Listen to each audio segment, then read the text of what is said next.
Okay, these are notes on exponents and radicals. So first I'm just going to remind you guys of some of the rules that we should already know. Write them down just so if they leave your brain, you have them somewhere.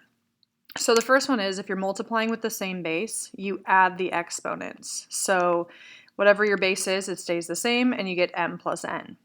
On a problem like this, it's like distributing. So that's when you multiply your exponents. So it's m times n.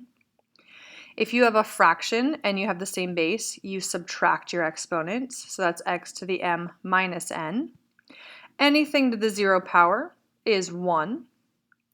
Negative exponents make fractions. So if you have a negative exponent and you want to make it positive, you just put it into the denominator of a fraction and it is now positive. Now if your negative exponent is already in the denominator of a fraction, you just move it to the numerator and it is now positive. Now a quick review just to use those. That means that x to the third times x to the fourth is x to the seventh, because 3 plus 4 is 7. X to the third to the fourth is x to the 12th, because 3 times 4 is 12. X to the 10th over x to the 8th is x to the second, because 10 minus 8 is 2.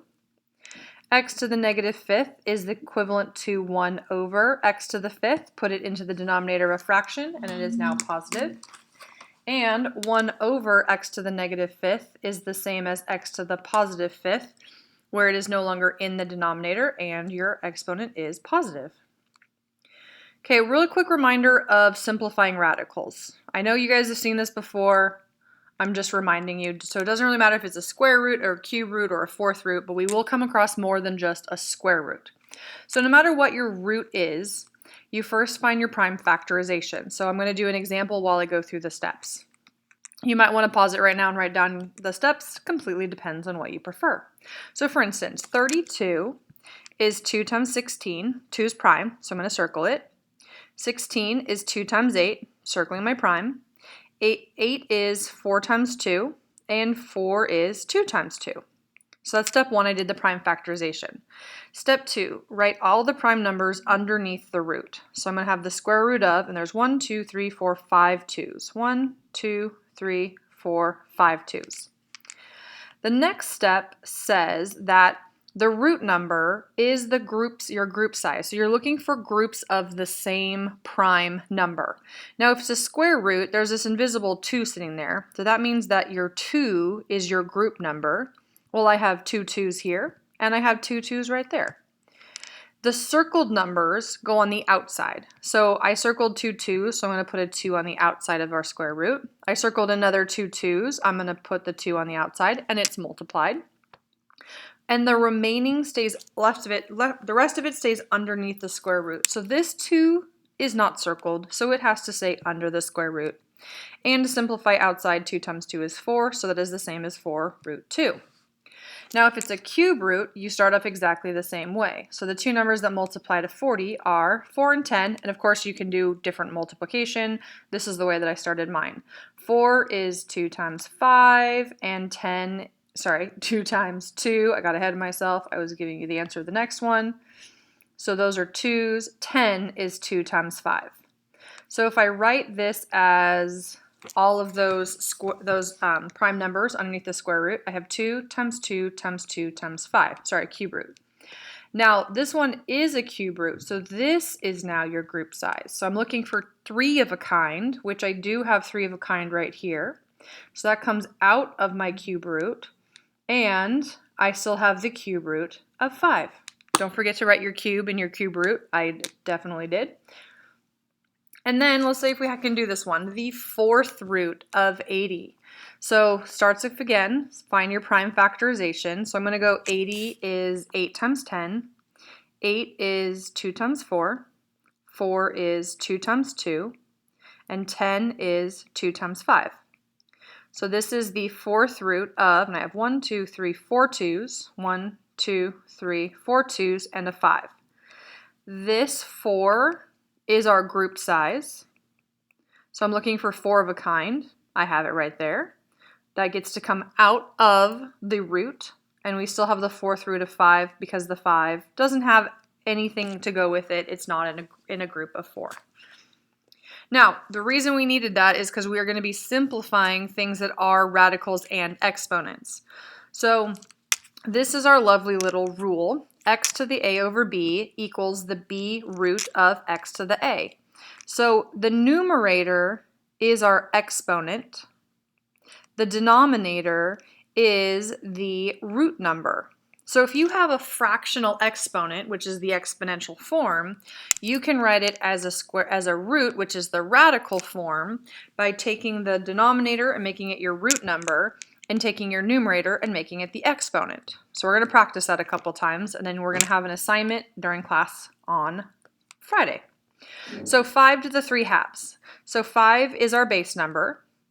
Our root number is the 2. So I'm going to make it a square root. I'm just going to put the 2 there just so I know where it went to. And the 3 is going to be the exponent, so it's 5 to the 3rd power. So the square root of 5 to the 3rd power. Now 5 to the 3rd power means 5 times 5 times 5. 5 happens to be a prime number, which is nice, so I can kind of simplify my square root like I just practiced. My group number is a 2, and I have 2 5s right there, which means my 5 can come out of my square root, but I still have that 5 underneath my square root. So 5 to the 3 halves power can also be written as 5 root 5. The 8th root of 3x to the 4th power. So if I want to simplify that, I can write, so if something doesn't have an exponent, it's a 1, so I can put a 1 there on my 3. So I can't take the 8th root of 3 because 3 is a prime number and I don't have 8 of them. So what I'm going to do is I'm going to leave my bases alone. For my 3, my exponent was a 1, so that's the numerator. The root number was an 8, so that's my denominator. And same thing with the x's. The 4 is my numerator because that's the exponent, and the 8 is the denominator because that's the root number. The only thing we can do from here is simplify 4/8 to be 1/2. For the cube root of 125x to the 4th. First thing I want to do is figure out, can I simplify the cube root of 125? So I'm just going to pull that out over here, the cube root of 125. If I do my prime factorizations, the cube root of 125 is 25 times 5, which 25 is 5 times 5. So that is the cube root of 5 times 5 times 5, which is really nice because my group size is 3. So that means that the cube root of 25 is a whole number. It's 5. So I can have, for my answer, a 5.